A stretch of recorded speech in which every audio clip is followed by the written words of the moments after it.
Hello, everyone. This is Biz Chicks TV. This is the place where you can find tips and tools to help you do business better. We're here to help you run a profitable business that's fun to run and to take the hassle out of your hustle. And today I'm here with my friend and co host, Miss Francine Gregory, real estate entrepreneur and tech diva. I'm Terralina from California Cover Ups, and we're the Biz Chicks. As you know, on Friday, we talk tech. So, welcome to Tech Weekly with the Biz Chicks. And, friend, are we ready? We want to give a shout out to everybody over there in Clubhouse. Hey, guys. We're so glad to hear from you. And for all of you watching live and on the replay, we just want to say welcome to the conversation. Sit back, relax. Let's find out what's happening in tech that can help us do business better. Yay. And my contribution to this wonderful Friday morning is This Week in Tech History. Mm-hmm. So let's get the party started. I guess there's a lot of stuff. Ooh.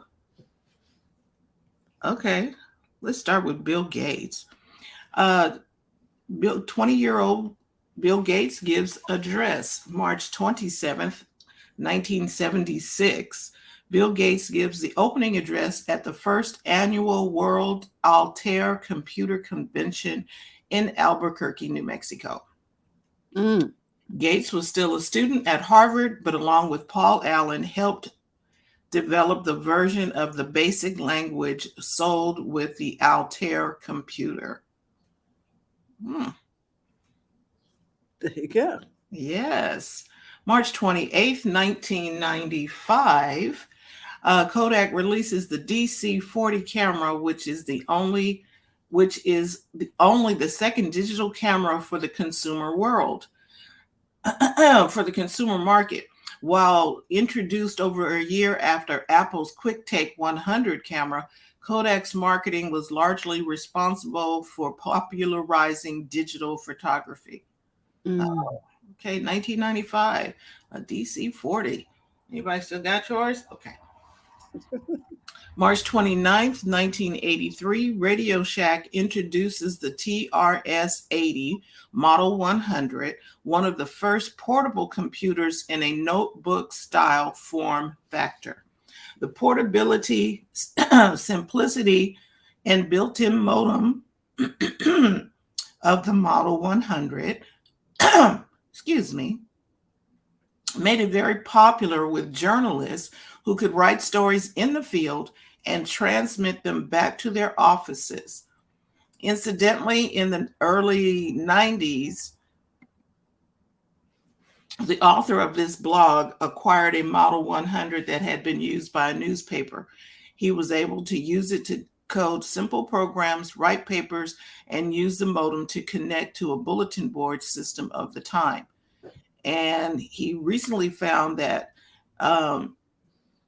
he had two of these models among his junk, his tech junk, still Mm-hmm. in working order. I'm like, okay, and it looks like a little kid's typewriter thing, but it's a tablet with keys from a keyboard. Oh, okay. Sort Yeah. of like our iPad. Yes, but it was thicker Uh-huh. and it had keys. And I guess I could show this to you. Share the You screen. know, it sounds like, remember when Texas Instruments came out with the Speak and Spell and the Yes, math? that's what it looks like. So let me see if I can show you what this looks like, because it is actually um, pretty interesting. Do you see? Uh-huh. Yeah, and so yeah, it looks like the Speak and Spell, and then the readout is across the little screen part. Right. And that was in 1983. That still does not seem that long ago. And it was the beginning of tech toys. Yes, Mhm. Oh wow. right. So, um, on March 30th, 1951, the first commercial computer, UNIVAC, is received by the U.S. Census Bureau. Interesting. Interestingly enough, the Census Bureau had driven the development of devices that eventually led to computers since the 1890s. The Census Bureau was driving the development of devices that eventually led to computers since the 1890s. Wow. And the Herman holler, okay, so we can give the government some credit for something, but okay. Well, the government's responsible for the internet. I mean, it Yeah. started with the government. Yeah, It's we just have what- the internet. We have Yes. the internet because of the government. Right. It's just what they do afterwards. It's like, y'all, come on. No, it's when we start privatizing, and because it is public information, a lot of times, then people take it and do wonderful things with it. Mm. I So just want to you- make sure got everybody open over here on this side. Okay, If you don't push the right buttons, you know. correct. Over in the clubhouse. Yes, Lord. Yes. I was like, okay, let me How make you sure. doing this morning, TJ? I'm good. I'm good. Good. How's All everybody? is well. All is well in New York City. We're good. We're hanging in there. All right. March 31st, 1880. Mm-hmm. Wabash, Indiana becomes the first city in the world to be completely illuminated by electric lighting. And the There you light go. was good. Well, they need to come by Sacramento because the other street light is out because of whatever. They decided we didn't need as much light. March 31st, 1995, Microsoft releases their epically ill-fated software package, Bob, whose name will forever live in infamy. Given the tide of popularity and visibility, Microsoft was riding on the way to releasing Windows 95 later that year. Bob was the first highly visible flop from Microsoft. Future flops from Microsoft included Windows ME, the Zune, and Windows Vista, to name a few. While Bob was killed only a year later, many of the ideas that went into Bob were salvaged by Microsoft, most notably the Clippy Assistant, which perhaps is as equally as derided by computer users. Remember the little Everybody hate that little clippy thing there, and it was annoying. That little animated clip thing. Yeah, right eyes on the paper. yeah, oh my Yeah. gosh, it was popping up whenever it's like, let me ask you. Annoying. And then if you go to This Day in Tech History, there is a write-up on the history of Bob. Okay. Would you care to want to do that? Oh, Bob, the most hated Clippy. Him and the paperclip. Mm-hmm. March 31st, 1999, the hugely successful motion picture The Matrix is released on this day. Many call it a classic. Many call it influential, but no one can deny that the impact it had on many aspects of our society, from the emerging tech culture to the movie industry. What is TJ doing? I'm Anything. Oh, Terry's doing her Matrix move. Never mind. Oh, okay. I was like, why is okay? No one can deny the impact that it had on many aspects of society, from the emerging tech culture to the movie industry to science fiction to political thinking. The Matrix won 4 Oscars. On a budget of $63 million, grossed over $463 million, and was the first DVD to sell over 3 million copies. And who could forget some of the great quotes from the movie, including "Free your mind," "Dodge this," "There is no spoon," "Don't think you are, know you are," "Welcome to the real world," "I know kung fu," "You take the red pill, you stay in Wonderland," I show you how deep the rabbit hole goes. Wow. Wow. The movie was good. It was really, really good. April 1st, 1826, Samuel Mori patents the internal custom combustion engine. However, he didn't have a car to rev it to rev it in to impress the chicks. Okay. Uh, but he patents the internal combustion engine, which that technology is slowly moving away. Mm-hmm. Mm-hmm. It's the engine that, a lot of places are looking at alternative ways of doing engines now to, to reduce pollution and that type of thing.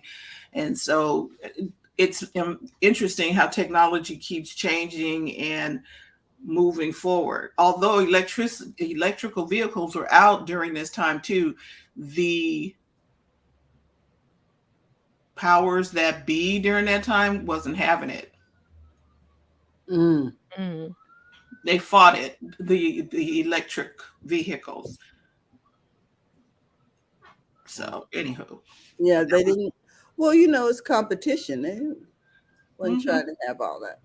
they fight. It was very dangerous. Trying to you turning turning the wheel and it could blow up, all kind of stuff. They didn't care. They pushed right through. Mm-hmm. Mm-hmm. April 1st, 1976, the Apple Computer Company is formed by Steve Jobs and Steve Wozniak in order to sell their personal computer kits, later known as the Apple I computer, launching the personal computer revolution. From this point on, the word Apple is associated as much for computers as it is for fruit. My final story. April 1st, 2004, the now ubiquitous Gmail service is launched as an invitation-only beta service. At first met with skepticism due to it being launched on April Fool's Day, the ease of use and the speed that Gmail offered for a web-based email service quickly won converts. The fact that Gmail was invitation only for a long time helped fuel a mystique that those who had a Gmail address were hip and uber cool. And according to this author, he said those of us who are actually hip and uber cool didn't mind, of course, as those types of things don't bother hip and uber cool people. And this is your week in tech history. And Gmail, Google, who owns Gmail, Alphabet, who owns Google, who owns Gmail, Mm-hmm. they do that. They put out stuff in a little drip, and so now everybody else is copying that launch model. Where you have to get it by, you need to get on our waiting list, or you need to get it. We're not giving it to everybody. Mm-hmm. Mm-hmm. Wow. Everybody didn't get to get it. Okay. This is good.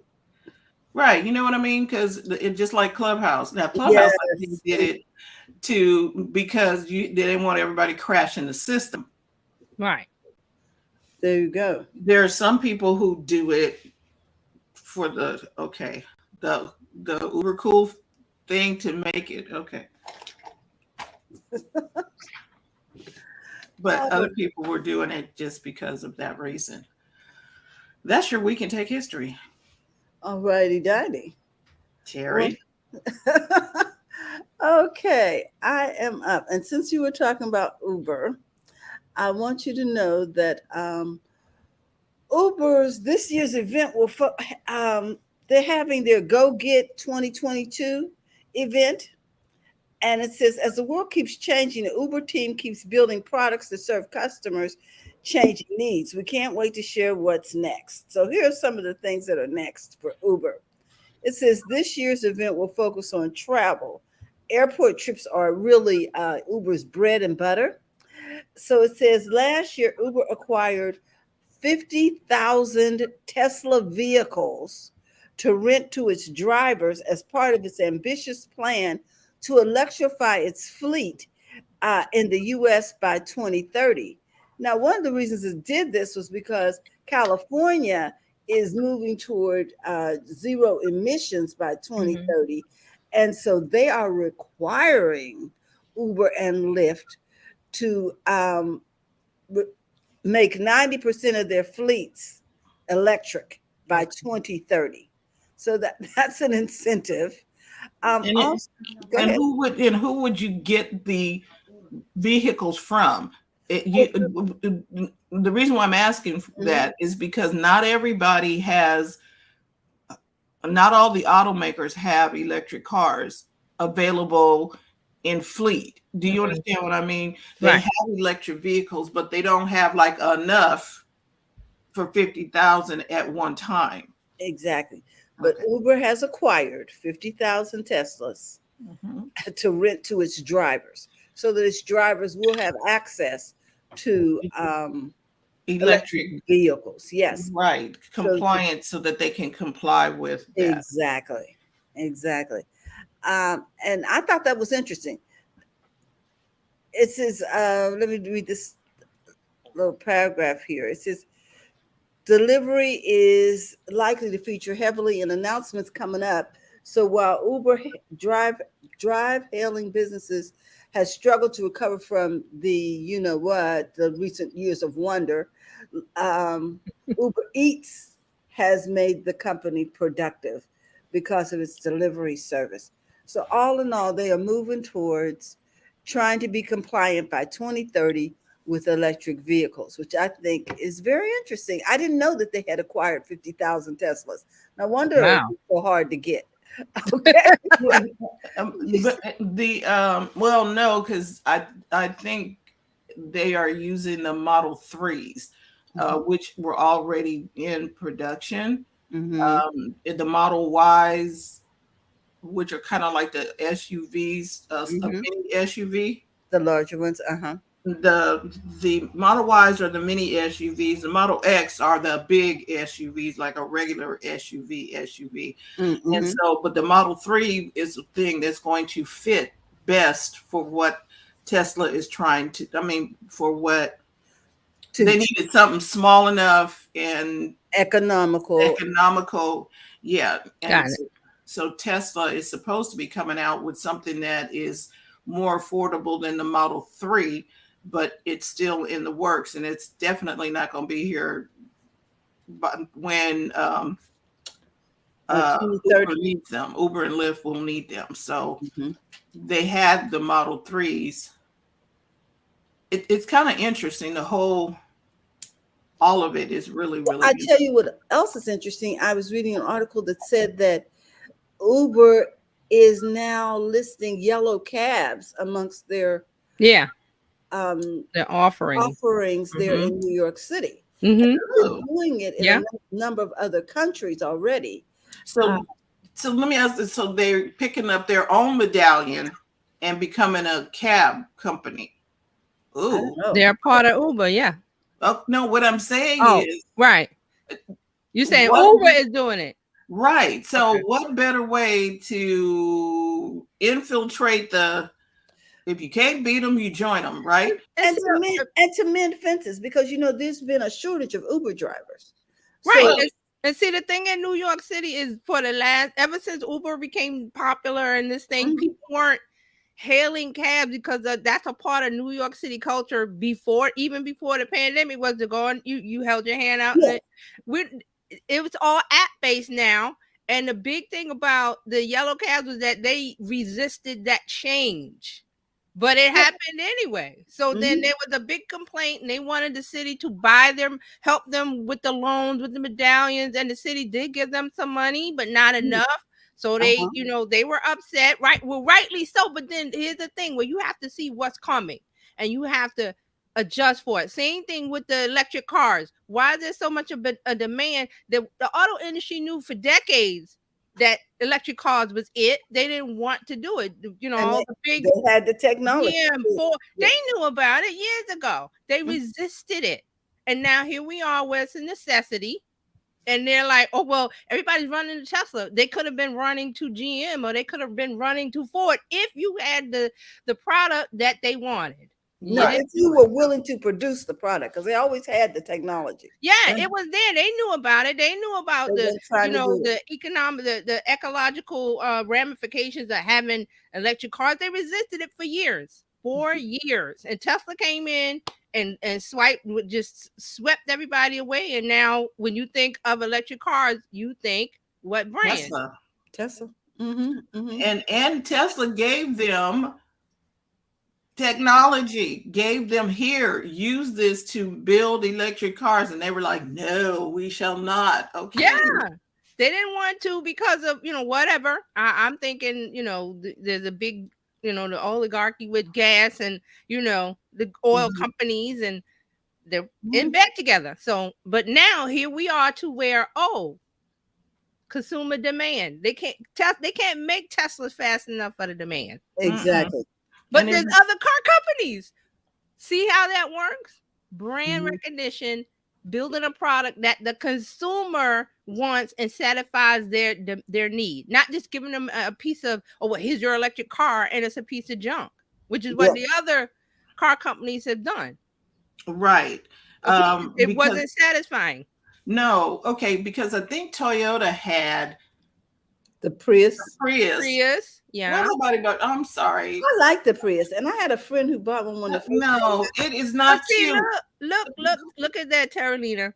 That's why there's such a thing with brand recognition. That's why Tesla comes to mind for everybody, and you have to think why when all these other car companies had it, the Prius, and I think didn't Chevy had the Volt or something? The Volt, yes. And the Leaf. Why? The Leaf, and Ford had a Focus that was a hybrid, right? And so they had them in their lineup, but nobody wanted to drive them. They didn't want to drive them. The car companies, the manufacturers didn't push it because they pushed the gas cars, and they made a product that didn't make the customer happy. With a car, I have to sit in the car and go, this is just wow. You got to wow them with a car because it's a big investment. So I don't feel sad for GM and all the other. I don't feel sad for them. This was coming. The train was coming, and you stood on the tracks. Was like, okay, we're gonna make these gas cars and bump what the consumer wants, or what makes good for climate change and the environment. They don't care. They didn't care. So no. Oh well. So you got to pay attention to what the people want. And the people have spoken. See, nobody was caring about the aesthetics of the car except for me. I'm like, okay, it needs to be cute because I'm not driving a huge with. And you need to look. It's a status. A car is almost a status symbol where what car you drive. It says it does. Well, to me, it doesn't say. I'm just saying people think, okay, if I have a Mercedes, that says something about me, or if I have a Tesla, that says something. That's just how. People, and that's just the thought process. Yeah, that's how people think. So but now I will say that the Ford Focus did look a lot better. The hybrid Ford looked a lot better than the if I had to choose between the Prius and that Focus. She does not like that Prius. the look of the Ford is a whole lot better, but I know that the reliability of the Toyota will be better. Right. See, that's another thing with cars and brands, reliability, and well, also all of those things play into it.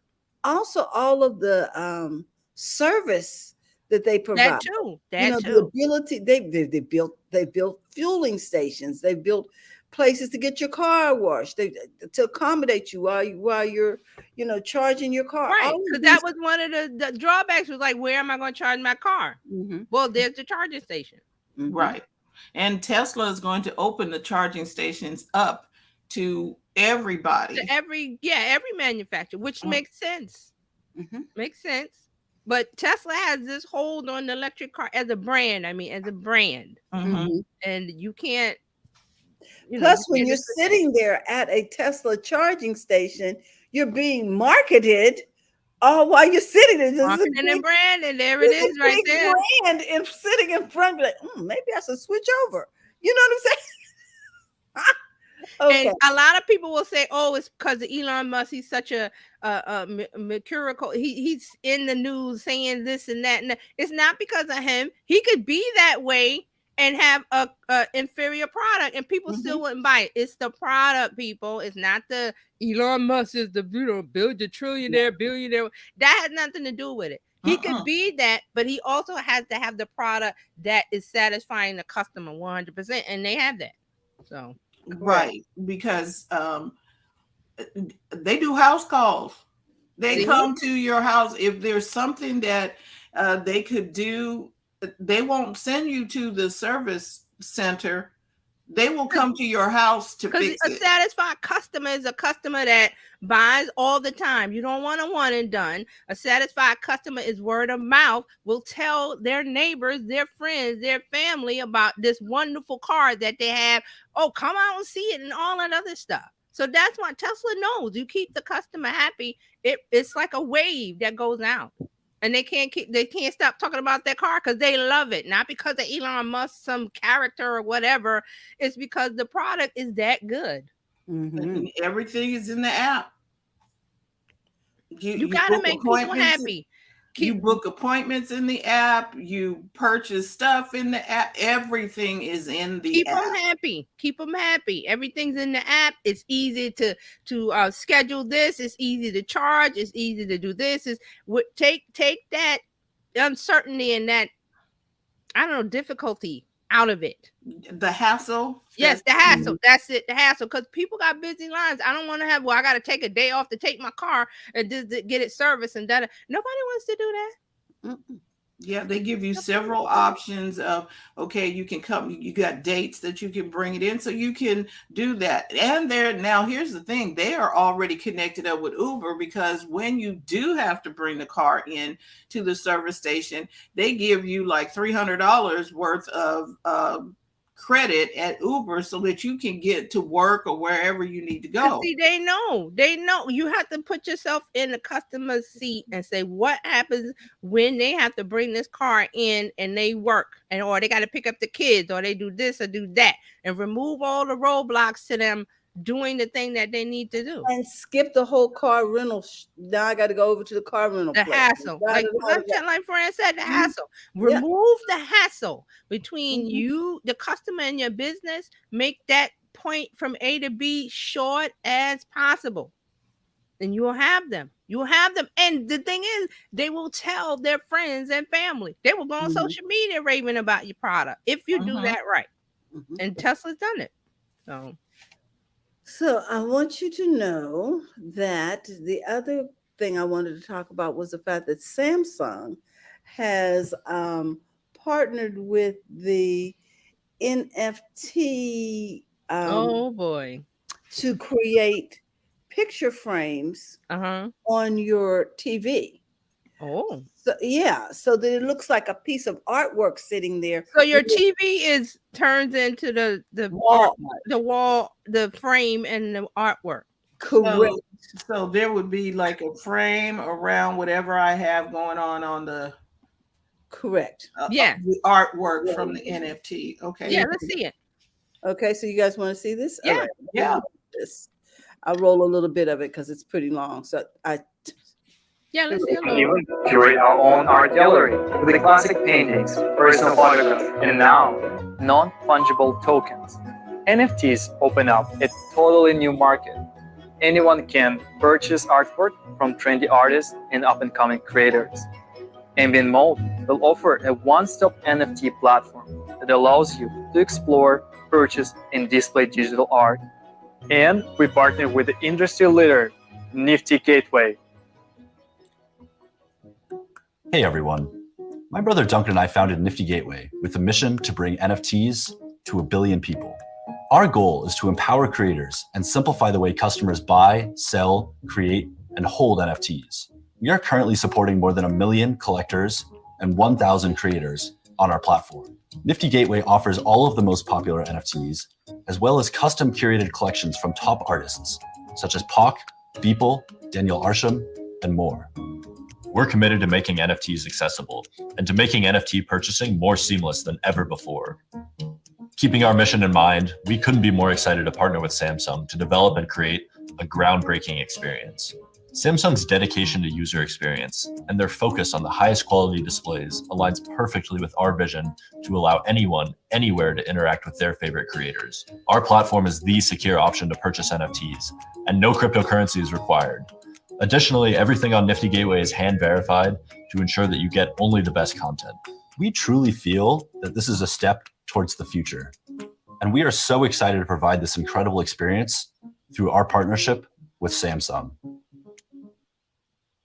Okay. I saw a couple of things here. I love the idea that you can take art that you bought. Okay, let me see if I can sum this up. NFTs sound like art in a museum. Terry, TJ, let me know if I'm on the right kick because you're an artist. So if TJ created an art piece, she could now put that in their gateway for people to buy it or come and look at it or whatever else. Right. And then I could watch the art on my TV instead of having the art actually on the wall like this piece. Right, like here. a painting, yeah. I don't have to actually have that actual art. It's digital. Correct. Art. And so I'm thinking, so some of the artwork that I have, can I have my own NFT library where I can just put any artwork that you own, you have the IP for, you can turn it into an NFT. You certainly can. And then the thing about turning it into the NFT is that there's a possibility of someone buying it and then it being traded over and over and over. And then the price changes, goes up and down and stuff. So, yeah, but I still can own the original piece. Yes, you own the original piece. There's different ways of doing it. You can give ownership to the person that buys the NFT, or you can retain ownership and then sell a piece of what. It's different things. It's different ways of doing it. That's why I always say you have to do your research on the NFT and you keep up to the news. I think about it this way. It's like when the artist has the original piece, Fran, and it's hanging in the museum. And they make prints, limited edition prints. Right. Screen prints, and then they sell photo prints. And then they do it different ways. They do it different ways. Number of ways to profit from what the NFT that you have purchased. Or you can just put it on your TV, and now they have a thing called frame. So to put a mat around your artwork. So it looks like in the museum. Like your TV. And this is good because your TV, when it's not on, it's just this blank black. It's hanging on the wall. So now it can be over the desk or over the sofa, and it looks like a piece of art when people walk in the door because it's added. Yeah. So they partnered with a app called Frame. And Frame allows you to put beveled or whatever kind of frame you want. Any type. Around it on your TV. Nice. I'm going to look into that some more because I like art. And of course, you can't, if you bought all the art that you wanted to buy and tried to put it up in your house, it would look, you'd have to have a pretty big house. A mansion. Right. But you can have art pieces that you've liked and just have it, and then they flash on your screen. Exactly. And you can put your photo album up there. I mean, you can do all kinds of things with it.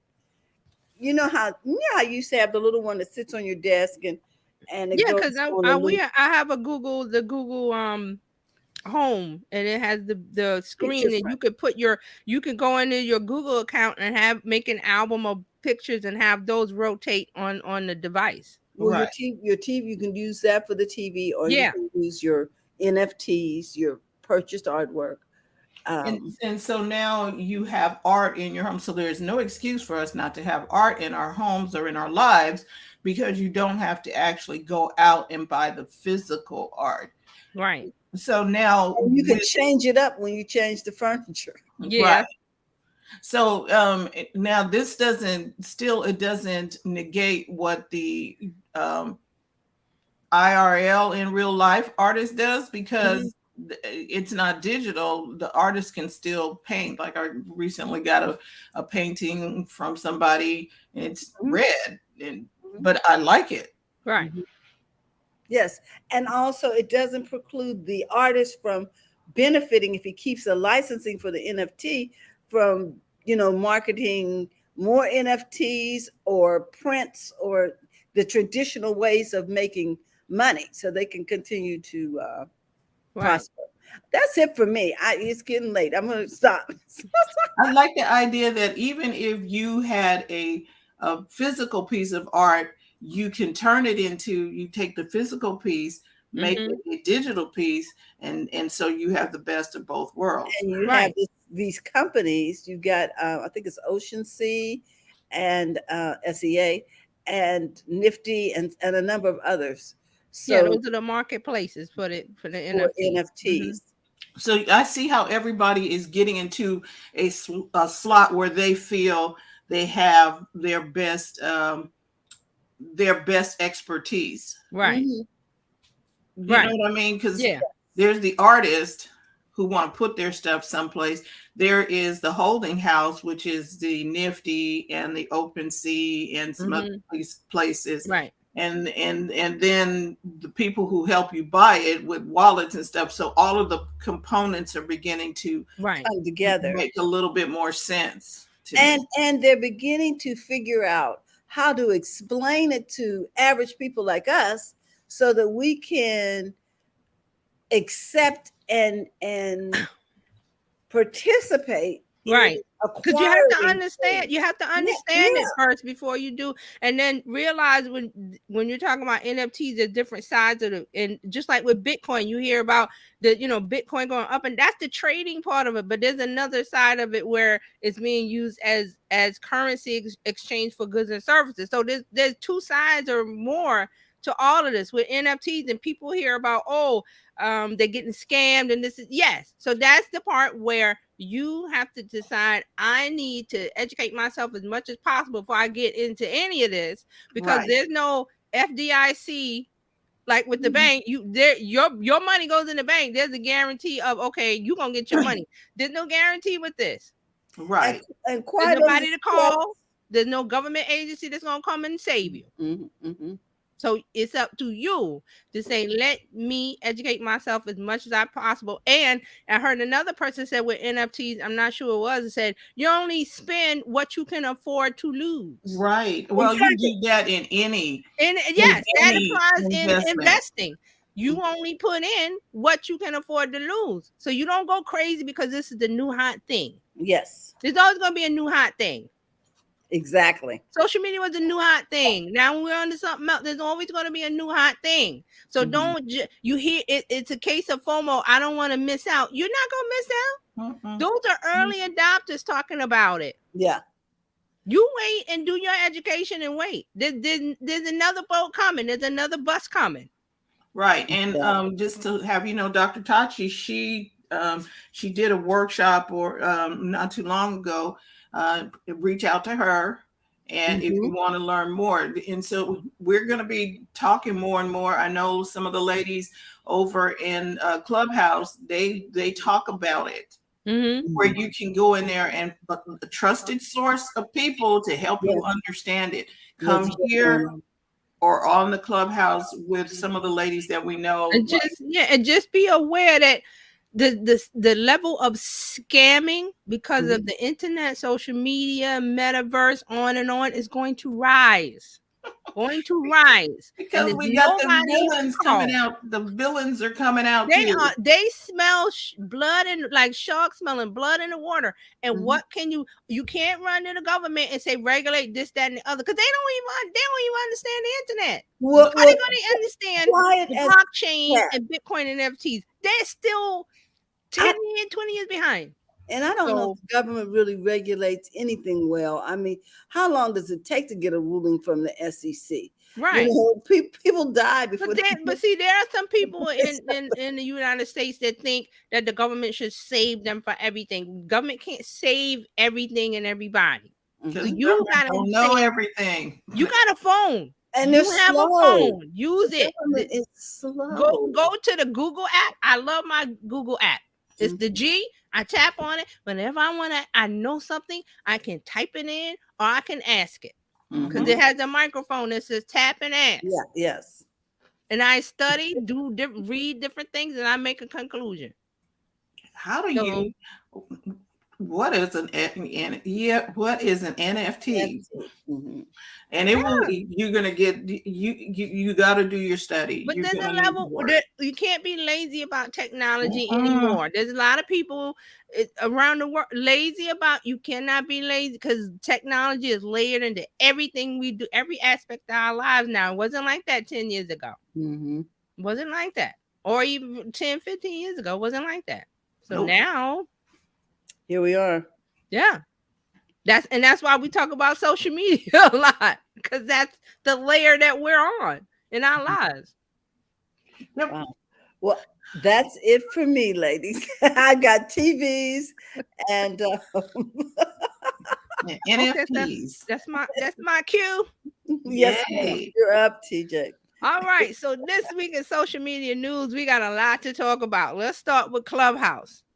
Clubhouse has added a protected profile setting option for you to allow users to interact with you, and this comes out of the response to what's going on in Ukraine, because Clubhouse is an international app and there's a lot of usage like that. So they're saying that there's an option to keep your profile protected, Oh, and it's under the app settings, and then you go to okay. your profile, and I think it says protected profile. Okay. So Clubhouse says only your followers will be able to see the rooms, clubs, and replays on your profile. And the setting will make you less visible on Clubhouse in general. Okay. So they're saying users you haven't approved as followers won't be able to see you when you're online, and Clubhouse won't recommend that people you don't know follow you. Now, because on Clubhouse there is an option to where you can see the people that you follow that when they're on. Yes. And some people can use that as a stalking feature or whatever. I mean, again, social media, there's the bad side, there's the good side. Okay, so we got the villains and the criminals over there too. The scammers, the criminals. You could go in a room and talk about NFTs or something, and they follow you around. So you may not want that. So there is an option, and this comes out of what's going on with Ukraine, but it is a good option to protect. If you feel like you need to protect yourself, even with apps, and also because LinkedIn has some. When you're on LinkedIn, you can go see, somebody can see when you look at their profile and stuff like that. So those are some of the things they may want to take a look at. So Clubhouse says that. Next up, here it is. So I always like to start with the ones we rarely talk about. Okay, next is Spotify. Spotify is testing a new podcast discovery feature. And last year they bought a podcast platform called Pods, Podz. Last year they bought it for like 50 million, whatever. It was a little steal. It was a startup that was trying to solve the problem of podcast discovery with AI, machine learning, and everything. So now Spotify bought them. So now they're trying to test it out. So they're making a TikTok-like Spotify feed that will show you 60-second audio clips from various podcasting shows that you're probably interested in or following. So it comes through in a vertical feed, and you can swipe through, and it will play 60-second clips of the podcast because you're unfamiliar with it. So you'll scroll through, and you'll hear something you like, and you might listen to the whole clip, or you might just swipe it on up and listen to the next podcast in the line. So it will show them. So what happens is you see the cover art of the podcast, and you get to hear, you see the little wave with somebody talking, and you get to hear the clip.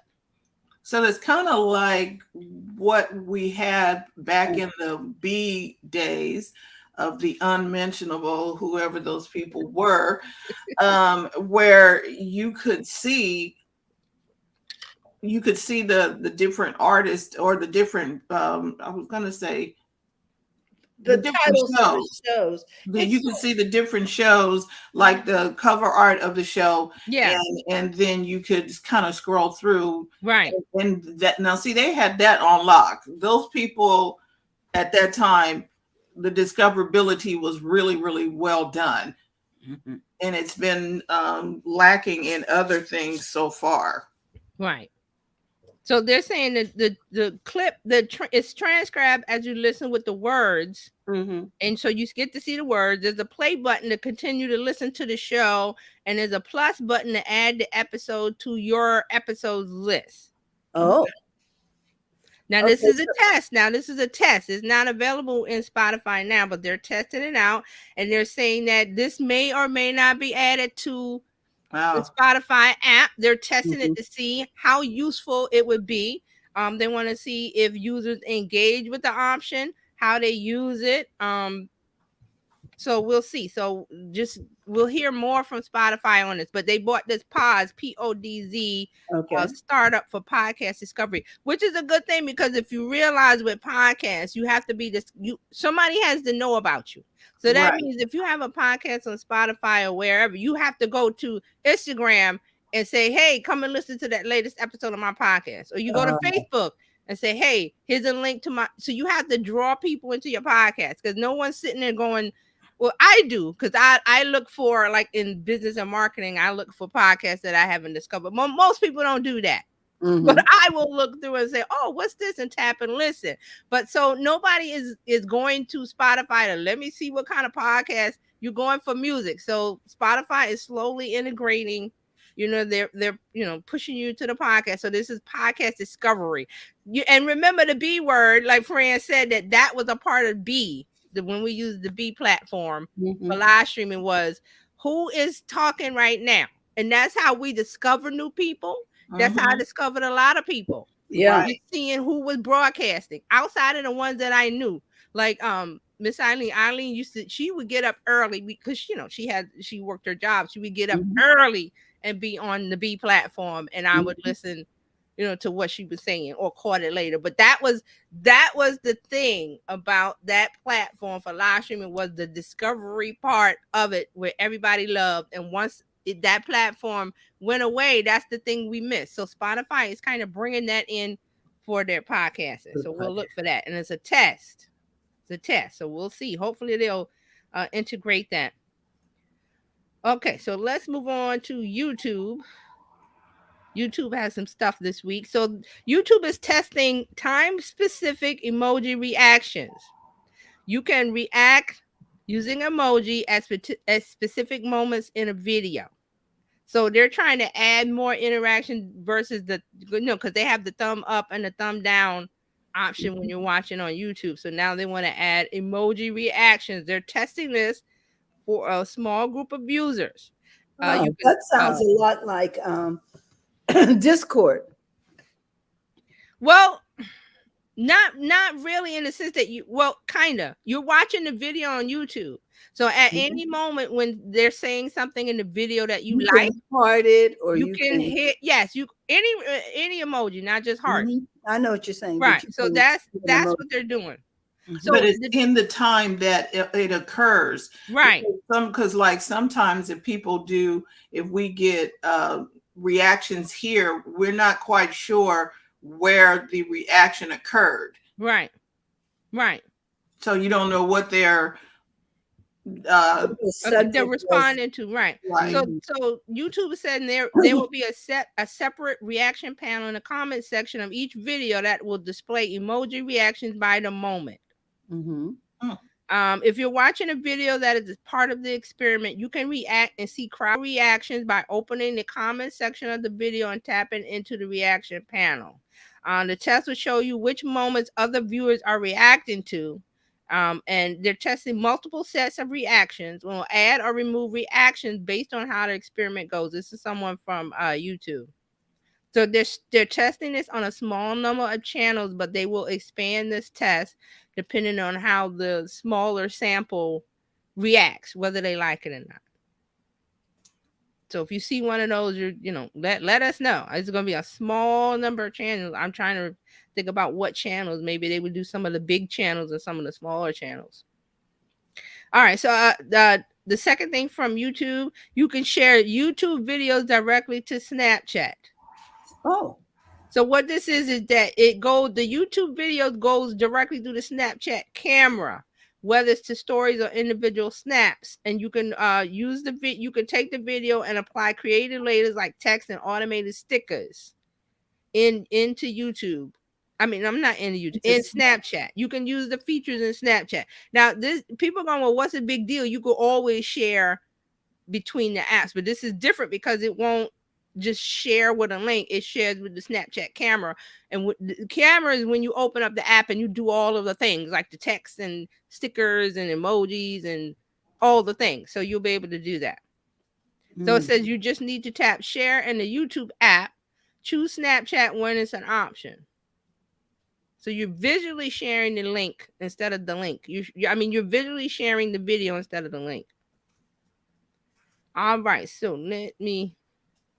Ooh, okay. Yeah, I did Spotify. I have Snapchat. No, I talked about Snapchat. All right. Let me see. I'm gonna make sure I got the smaller ones. Oh, here we go. Yeah, there was one on Snapchat. State attorneys want TikTok and Snap to support third-party parental control apps. So 44 attorney generals from different states, they are saying they want TikTok and Snapchat to address the range of problems they have with these apps, the negative impact they have on the physical, emotional, and mental well-being of children and teens. Come on. So they're saying that content that can harm a child's view of a healthy relationship, domestic abuse, human trafficking. They're saying they want TikTok and Snapchat to effectively collaborate with third-party parental control apps to allow parents to monitor and restrict what their children can do on their platforms. Now, come on, 44 attorney generals. Come on now. What they're saying is they're going to get rid of TV? Because, I mean, they TV want more. Parents, that's your job. I don't need TikTok and Snap to tell me what to do. You know what I'm saying? And I think a kid's well-being improves when they become a TikTok star and they're making money. They're good. But here it is. When I said earlier about they want that certain people in America want the government to control every part of our lives. You can't do that. You have to take responsibility. You're the parent. You can't. And not only that, what happened to pursuit of happiness? You can't. That's like putting your kid in front of TV and let them watch whatever, and you just go, "Oh well, I ain't got nothing to do with that." You put the kid in front of the TV and you turn on Sesame Street. You don't turn on. I'm trying to think of something. Freddy Krueger. Yeah, Freddy Krueger, or the bad cops and stuff like that. Yeah, 48 hours. You don't do that. So, but here's the thing that I saw with that. The kids are seeing this stuff in front, outside, in their neighborhoods. They are hearing the domestic stuff in their homes. They're seeing it in right around them. They can watch the Oscars and see a slap. Yeah, exactly. I'm just saying. So behavior. It's not the media, because they see some of this stuff already in their real lives without media, without any help from the media police. No, there's none of they don't need any device to try and help them do that. I think thanks. So here's the thing. They want these two apps, TikTok and Snap, to allow third-party people to get in on their stuff so that they can regulate your kids. Is this a police state? Are we moving toward a police state? This is okay, America. so we're talking. It didn't say the states. It said 44. What do we have? 50. We have 50 states, right? So right, 50, 52. I don't know. 50. Well, I don't know about Puerto Rico. It's in there. So that's 51. More than 80%. So because they can't. Because the parents are not parenting their own kids. Yes. Okay. The kids are seeing stuff in their own environment. They pick up TikTok and Snapchat to get away from the crazy that's going on around them. Right. And they're not watching TV anymore. People don't watch TV like they used to. They have iPads now. You see a lot. Go online on Instagram and people are taking pictures of their kids. Oh, look how cute. They're on an iPad looking and doing something. Right. And they're playing puzzles, they're doing Yeah. stuff. They're not paying attention to that. And again, I think they use Snap and TikTok to get away from whatever is happening at school or something else. So the problem isn't what they see on TikTok as is what what's happening in their real lives. Mm-hmm. And see, then they're turning here's somewhere the else. issue with TikTok. TikTok only shows you what you like. So my daughter watches a lot of like pet things and kittens doing. So when she goes in, that's all she gets. It's kitten, pet videos. Because that's how TikTok works. You tell it what you like, and it will say, "Hey, here's more of it." And then I know she's not going to be able to go and do a whole bunch of other stuff. And kids know what they like. It's like, Mom, can you turn the news off? I don't want to see that. You know? Exactly.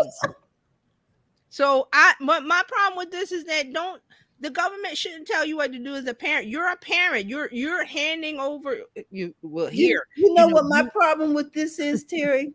My problem is when you can't get things done on a federal level, then you start banding together with a lot of states to try to force people to live the way you want them to live, to make the decisions that you want them to make on a state level. So you make it a state law. It's sort of like when you're driving through Alabama in the 60s, you had dry states and wet state countries. So you cross the county line and now you're a felon. You know? Right. It's crazy. I'm just this nonsense says the end.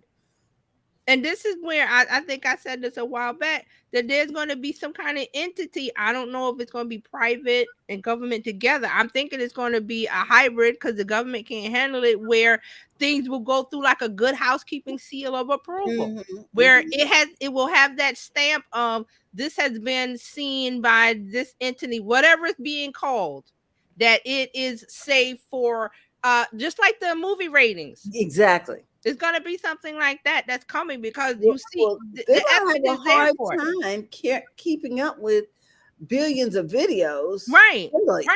So there'll be some kind of regulate that.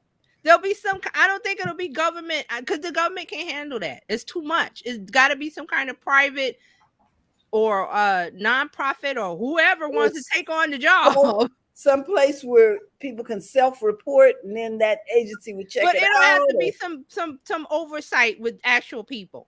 It'll be a combination of AI and people. But it's going to be their job to kind of rubber stamp that this is okay for this age group, or this is okay for that, or this is adult, whatever. Like a traffic cop saying, okay, you want 12, under 12, go over there. You want 20 to 25, go over there. Or it's, that content is okay for that group. Something. I just feel it like something is coming, because you have this. This. But the movie stuff is all blurred up anyway. Right. They're telling you that this is TV 14 or whatever, and then you're looking at it. This ain't TV 14. Right. But the parents are going to have to parent. Right. You're going to have to parents. You pay for that expensive phone. Parent. You pay for that device. Don't just parent. Don't just stick them in front of it and go, well, the government should do this. It's not happening. And the government cannot regulate their own stuff. Yeah, exactly. There's so many other things. And not only that, the government has been watered down by the previous person. Yes, by the previous administration. They came in and took a wrecking ball to everything. Everything. I don't think there's an agency that they didn't touch. Was not impacted by this. And then on top of that, they were retiring because of it. Yes. So you have a lot of intellectual property and experience that was lost over the previous administration. So it's pretty lean. It is. In terms of who's going to regulate. So don't look for them. Don't look for that, because they're being propped up on. They're understaffed. Yeah. All those, they can't handle the pressure of, well, they need to do this and they. No, you need to, people. You a parent, do. All right, so let's move on. Speaking of TikTok is testing a watch history feature, and this is to make it easy to find videos that you forgot to like. Because see, the thing with TikTok, if you like a video with a heart, it goes on your profile, and you can go to your profile and file things that you like. Now, if you saw something you like and it's swiped by and you forgot, how do you find it? So this is why they're testing this watch history tool, and you will see a list of videos that appeared in your For You feed. Your For You feed is the main feed when you open up the app. So you can rediscover clips that you forgot to like. And this is a complaint by many of the users on TikTok. Yeah, because there's so many videos that pop up. Yeah. And you're like, okay, wait. I wanted to go back to the one with the lady in the apartment. I don't know her name. I don't remember where it was. Yeah. I see. So what I do, if I'm not too sure about the channel, I will like it anyway, because I can go back and unlike it. I can tell TikTok I'm not interested. Okay. And that's good. I like that. Okay. Because I don't, because I've that happened to me once or twice. I was like, I saw a video by somebody I like and I forgot to like it. Where is it? So then I had to go and search and try to. Well, I think the username was this or that. So it's to keep the confusion down. So it's a test. Not sure when it's going to roll out to everybody. They're not giving details, but that's a possible feature. A good one. Also, TikTok users will have an easier way to add popular GIFs or GIFs. How there's a debate on how to pronounce that. I say GIFs. So they're going to add a the TikTok library will feature clips from TV shows and other popular GIFs that people use. So it's a TikTok library. You'll be able to find GIFs, clips from your favorite TV shows, memes, and other content which you can use in your TikToks. Now there's already a way to insert GIFs from Giphy if you use that, or I think Tenor is the other one, or Google has one. So it's easier to do it with the library. So they're going to have this TikTok library, and they're going to have all kind of clips, quotes, GIFs, things, all that. So they're testing that to inside of TikTok. So they're saying if you have it available, it'll be in the new library icon on the sidebar. So you'll be able to edit it the way that you edit the stickers and things now. So that's TikTok. All right, let me see. Twitter, I think Twitter has one thing. Let me see. Yeah, Twitter has their professional accounts profile setting is available to everybody. It was a test before. Now they're saying that everybody has access to professional accounts. Before you had to apply to convert your account into a professional one. They're saying now everyone on the platform can opt into a professional account directly from their account settings. And this is their Twitter calls this Twitter for Professionals. It gives brands and creators access to additional tools to set their profile as if you have a shop or if you have a business and you want people to buy from you. Oh, okay. So this is not like business, because this will be their version of the business account. Right. I think I converted mine, but now they're saying you find the Twitter for Professionals tab by swiping open the sidebar from the home timeline on the app. A switch to professional tab will also appear on the profile settings. So let me go look real quick. So I think I might have changed mine. Let me see. Sorry guys. And while she's doing that, if you are somewhere near your Twitter account, pull out your phone and check to see if you want to move it to a professional. Everybody do that. Yeah, it's there. So when you go to the sidebar, when you go to your profile, when you tap on your profile, it has your name and the number of followers. At the bottom, it says Twitter for Professionals. Well, that's what mine says. I don't remember if I switched it already. Yeah, so it says welcome to Twitter for Professionals. You can customize your profile, pick topics to follow, more coming soon. And let me see, I think I had a screen share. Did I have a screen? Yeah, I do. Let me show you here on the screen. I know I had the tab up. All right, let's take a quick look at it. At the tab. I think this is it. Because this is the way it looks. It says Twitter for professionals. You get started, you select the category, select the account type, and then it allows you to customize your profile and pick topics and things. Okay. So I wonder if it Can you will see allow that? you to do it from your desktop. Um, I'm going to I try don't know. it. Let's see. Take a look. I'm going to open up a tab real quick and see. I did not think of that. If it's app only, because you know, some things are app only, some things are web only. Okay. Okay, so I need to go to my profile and Yep, it's there. It's there. You go to your profile and then you tap more. okay. Then it says Twitter for professionals. Yeah. Cool. So it Customize is your web. profile, promote a tweet. Neat, huh? Yeah. That was pretty neat. And then so all I have to do is just hit save. I guess I am now a professional. There you go. So there'll be some business related tools in there. If you have a business and you want people to buy from you and you have a shop link or whatever you have to allow people to buy your products and services, you'll want to be on Twitter for professionals. So that is available to everyone because it was in test mode. So they're saying some of the things included about module, a shop module, and a newsletter module for users on review. That's the newsletter service that Twitter bought last year.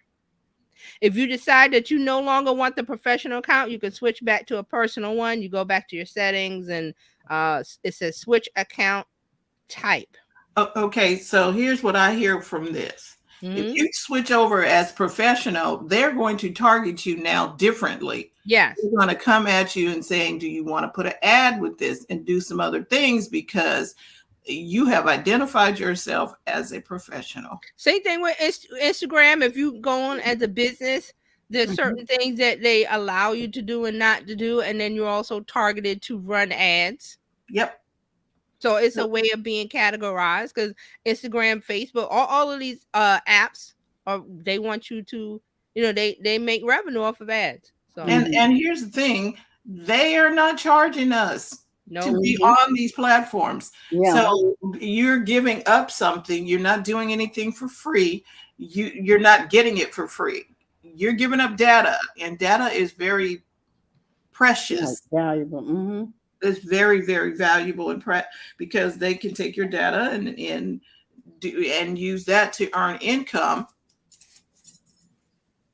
in exchange. So then we need to make the most of whatever platforms we happen to be on, if that's going to be the case. Exactly. Okay, I got one from LinkedIn. LinkedIn is building new analytics and video features for creators. So LinkedIn has had this push over the last year. They had a test group of people to create LinkedIn creators. There's a name for the program. I forgot what it is, but they have now added different things to your LinkedIn profile. Like you can start a newsletter and ask people to sign up for it. So now they've added analytics and a video feature where you can make like a profile video. You could do short introductory videos that appear alongside your profile photo.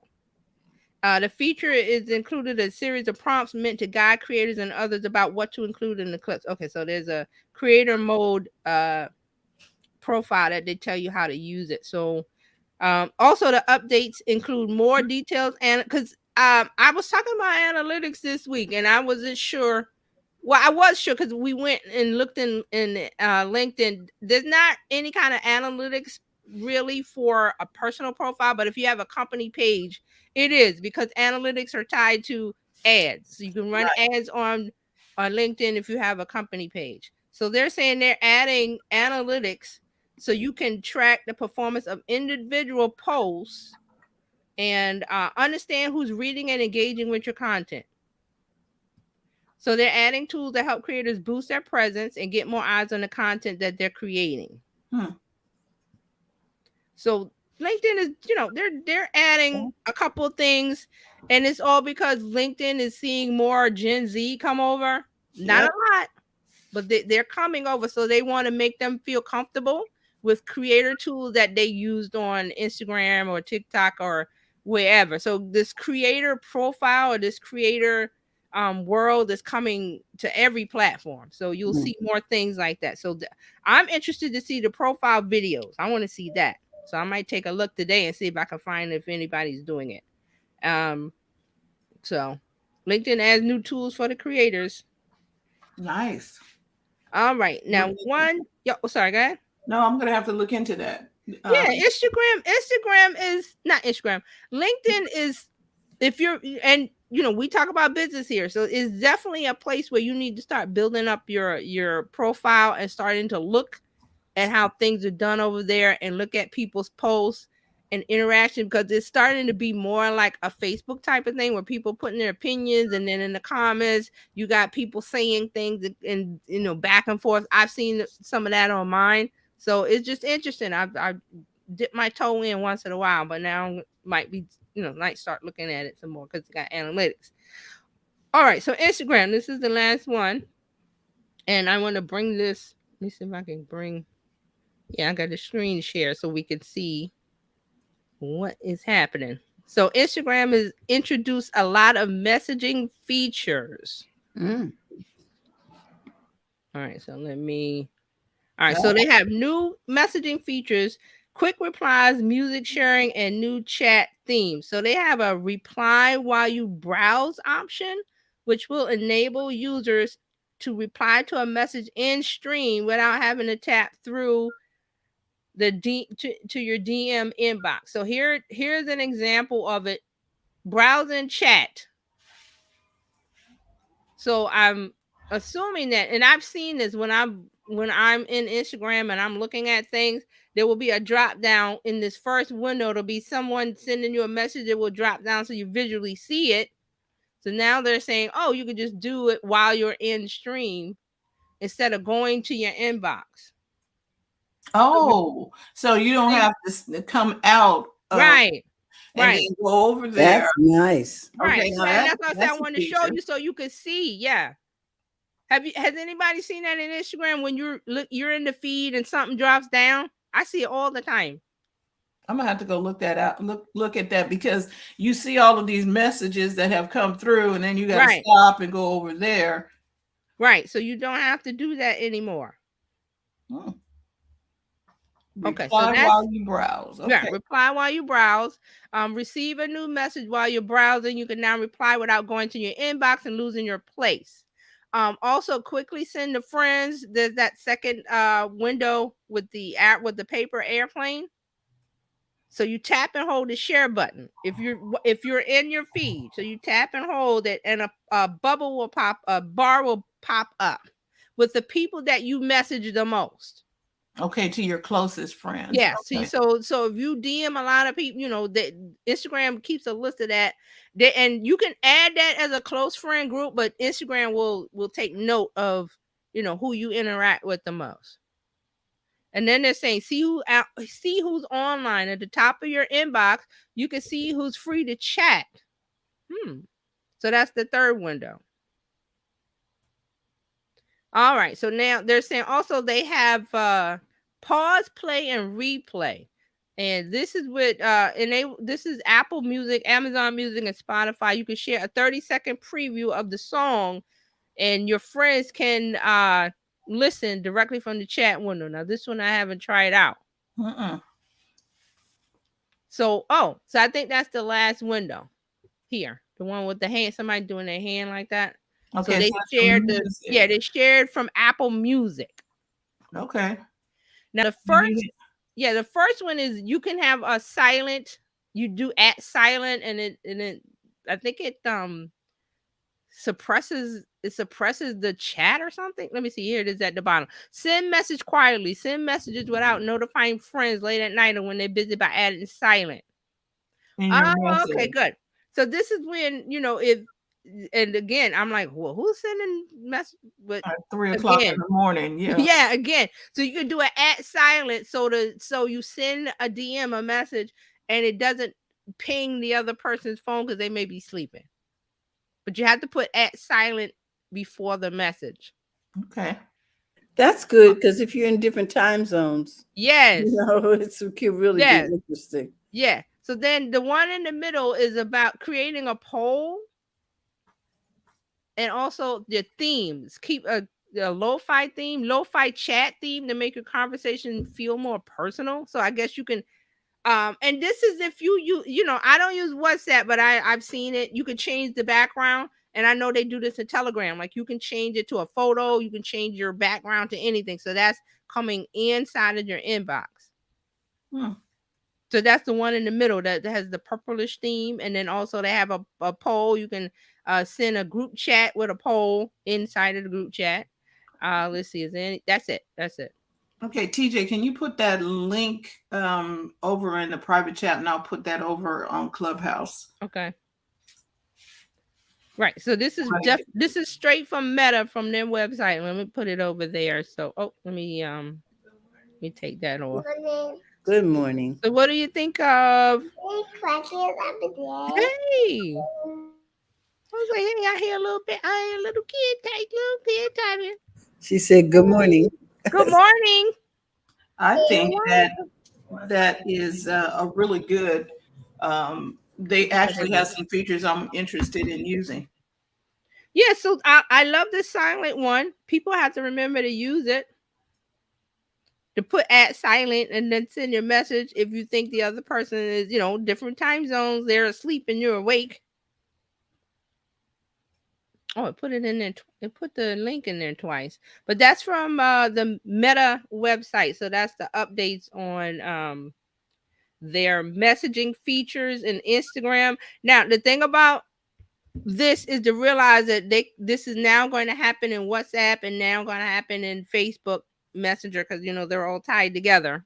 Right. So look for these changes in WhatsApp and Facebook Messenger. Now, I'm just going to say this. It happened at least 5 years ago. TJ told us that they were going to put all of them together. Facebook Yes, she did. Going to put together WhatsApp and Instagram and Facebook all together. And people were like, no, that's not going to happen. And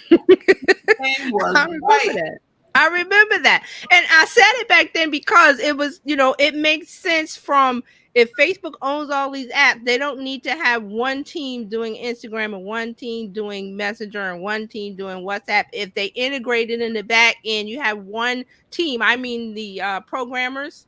Yes. They have to write code for this stuff. So why have this? So you get consolidated. Everything's in one.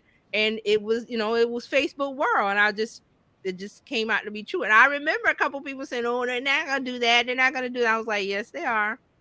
Yes, they are. Because it makes sense from a user standpoint. A business point. A business point, from the resources that you're using. Because you have to remember, these apps, they have people constantly, programmers have to constantly sit down and write code and debug it. That's a lot of work. It's a lot of work. Yeah, it is. So they put it into one.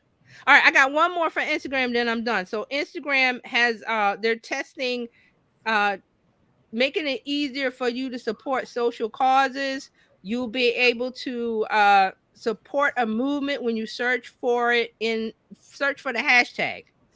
So when you search for a hashtag, and the examples are Black Lives Matter, climate crisis, women's right. When you search for those type of hashtags that are used by a movement, Instagram will let you follow. You'll be able to follow the. You'll be able to spread the word through direct messaging or start a fundraiser to provide material aid. So they're doing a test on a handful of hashtags, the ones that I listed, well-known social causes.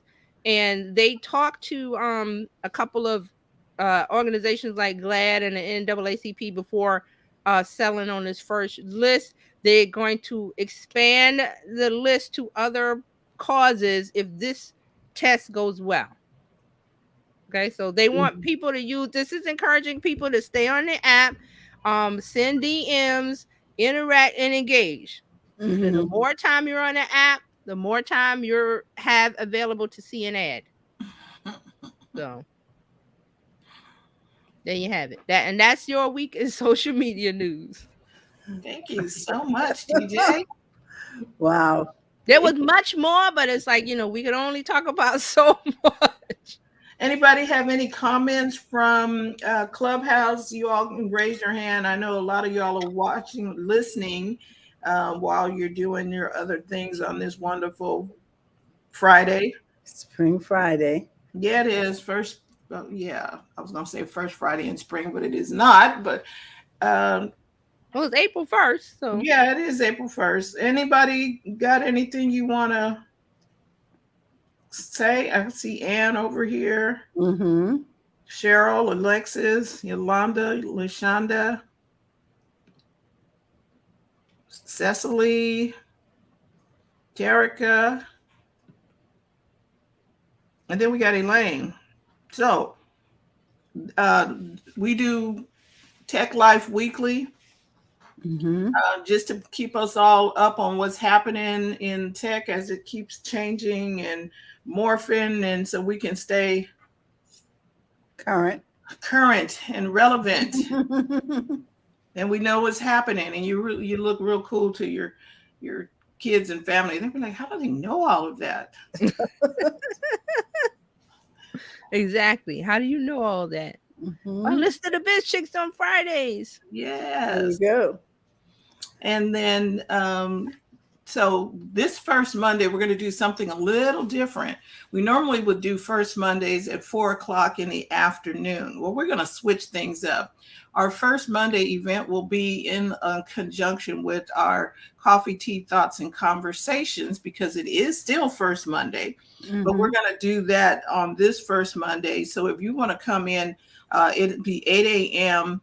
Pacific time, 12 o'clock Eastern Standard Time. If you want to join in, tell us who you are. We're going to be making the stage available for people so we can get to know you.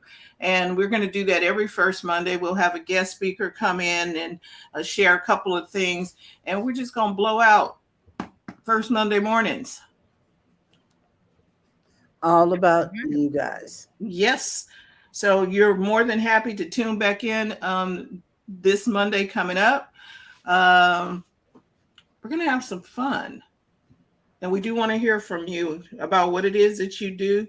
And be ready so people can follow you and get connected with you. And then we'll be back TJ will be back on Tuesday, because she takes care of all of our social media and our digital marketing education. Wednesday, Coach Karen is helping us take care of our money. Thursday, Robin helps us with her happy, healthy habits. Yes. And we're back here on Friday.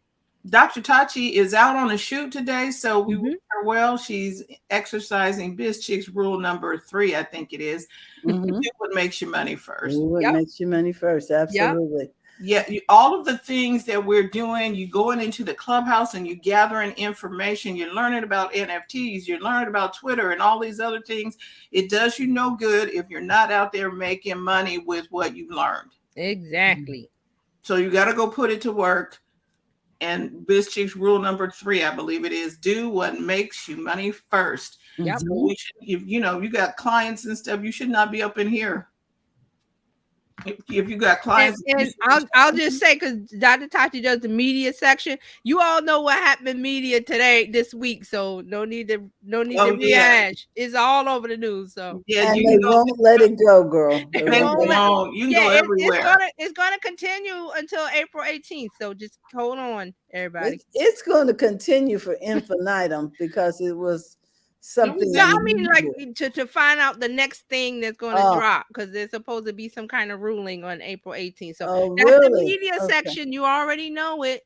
Yeah, so you can catch up with Dr. Tachi on Mediascope on Wednesdays. And so if you didn't hear because you were somewhere. Yeah. So go to her page, Mediascope. We talked about it on Wednesday, so it was the only thing that was discussed. I believe. I It was such a believe it. big story. So Yeah. yeah, go to our Mediascope page Okay. on Instagram or Facebook or YouTube, and you can watch it.